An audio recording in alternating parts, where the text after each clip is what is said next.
নবরাত্রিতে গোবিন্দ প্রভাতের তীরে দেবশিল্পী বিশ্বকর্মার শরণাপন্ন হল। বিশ্বকর্মা বলছে, প্রভু আমাকে আদেশ দাও। শ্রীকৃষ্ণ বলল, তুমি যজ্ঞপুরী নির্মাণ করো। এক একটা পুরী হবে ইন্দ্রপুরী, ব্রহ্মপুরীর মতো। মাঝখানে এটা হবে যজ্ঞকুণ্ড, যেখানে পুরোহিত হবেন দেবগুরু বৃহস্পতি, যাকে সাহায্য করবেন সৃষ্টিকর্তা ব্রহ্মা। দেখুন ভাইরা, ভগবানের যজ্ঞ সাজো সাজো রথ। রাত্রিবেলায় নারদ মুনি বলছে, সবই তো হলো,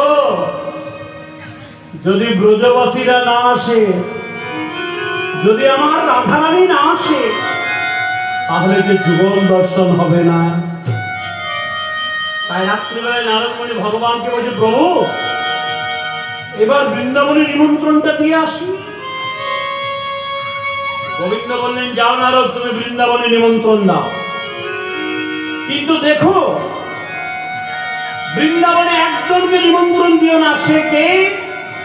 প্রেমময়ী রাধারানী।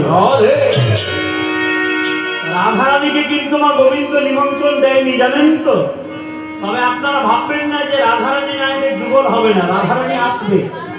রাধারানীকে নিমন্ত্রণ দেবেন একজন, তিনি পূর্ণমাসী দেবী পার্বতী যোগ মায়া।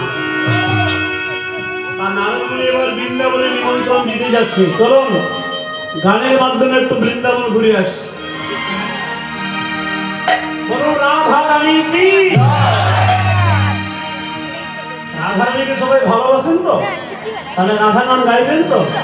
তাহলে যারা যারা রাধারানীকে ভালোবাসে না, জোর করে উলুধ্বনি দিন। কেমন শুনছে দেখো। বললাম, যারা রাধারানীকে ভালোবাসে না তারা উলুধ্বনি দিন। সবাই দিয়ে দিও। আচ্ছা, এবার বলছি, যারা রাধারানীকে ভালোবাসেন জোর করে উলুধ্বনি দিন।